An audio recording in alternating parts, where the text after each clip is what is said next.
5 August স্বৈরাচার সরকার পতনের পর থেকেই লিখিত দলিল প্রকাশের দাবি জানিয়ে আসছে বৈষম্য বিরোধী ছাত্র আন্দোলন ও জাতীয় নাগরিক কমিটি। পাশাপাশি জুলাই ঘোষণাপত্র প্রকাশ, গণপরিষদ নির্বাচন ও নতুন সংবিধানেরও দাবি জানিয়ে আসছে তারা।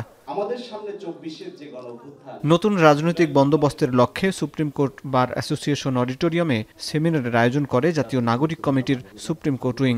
সেখানে অংশ নিয়ে দলটির নেতারা বলেন, দেশের ইতিহাসকে এক ব্যক্তির কবল থেকে বের করে যারা দেশের জন্য দীর্ঘ সময় লড়াই করেছেন তাদের মধ্যে কৃতিত্ব বন্টন করে দিতে হবে। ফ্যাসিবাদী ব্যবস্থার বিলোপ করতে সকল রাজনৈতিক দলগুলোকে এগিয়ে আসার আহ্বান জানান তারা।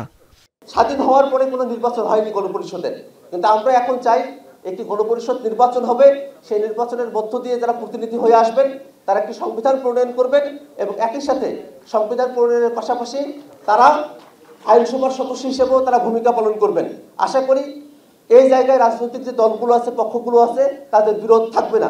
একটা সংবিধান যখন গণ অভিপ্রায়ের বিরুদ্ধে দাঁড়ায় তখন সেই সংবিধান নিজেই নিজেকে অবৈধ কিংবা প্রশ্নবিদ্ধ করে। গণতান্ত্রিক বিপ্লব আমরা যাত্রা শুরু করেছি, গণতান্ত্রিক বিপ্লব অর্ধেক সম্পন্ন হয়েছে ফ্যাসিবাদকে পতনের মধ্য দিয়ে। এখন আমাদেরকে এটা কমপ্লিট করতে হবে।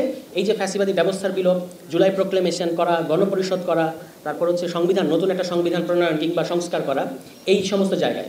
অনুষ্ঠানে অন্য বক্তারা বলেন, ৭১-এর মতো ২৪-এও শহীদদের সংখ্যা নিয়ে রাজনীতি করা যাবে না। জুলাই ঘোষণাপত্র বিপ্লবের আইনগত ভিত্তিভূমি বলেও জানান বক্তারা।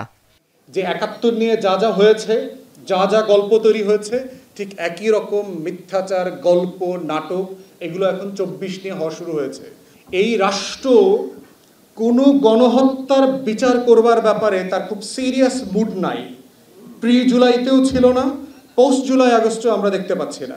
আমি ৭২ দেখেছি, আমি ৭৫ দেখেছি, আমি ৯০ দেখেছি এবং আমি ২৪টাকে আসলে ব্যর্থ হইতে আর দিতে চাই না। সেই জন্য আমার ৭২ থেকে আজকে পর্যন্ত যত অভিজ্ঞতা আছে সমস্ত অভিজ্ঞতাকে আসলে চুলচেরা বিশ্লেষণ করে এটার মধ্যে দিয়ে যেতে চাই। সমগ্র দেশের জনগণ যখন রাস্তায় নেমে এসে রক্তাক্ত অথবা অন্য কোনোভাবে একটা স্বৈরাচারী সরকারকে টেনে নামায়, সেটাকে বলে বিপ্লব। সেই বিপ্লব একটা নতুন লিগ্যাল অর্ডার তৈরি করেছে। পুরাতন লিগ্যাল অর্ডারতে অটোমেটিক্যালি ওটা বাতিল হয়ে গেছে, একটা নতুন লিগ্যাল অর্ডার তৈরি হয়েছে। সেই লিগ্যাল অর্ডারের যে অথরিটি, সেই লিগ্যাল অর্ডারের যে ভিত্তিভূমি, সেই ভিত্তিভূমি স্বয়ং গ্রহণ করতে হয়। এটা সংবিধান দিয়ে আসে না, সেই ভিত্তিভূমিটা স্বয়ং গ্রহণ করতে হয়। কিসের মাধ্যমে?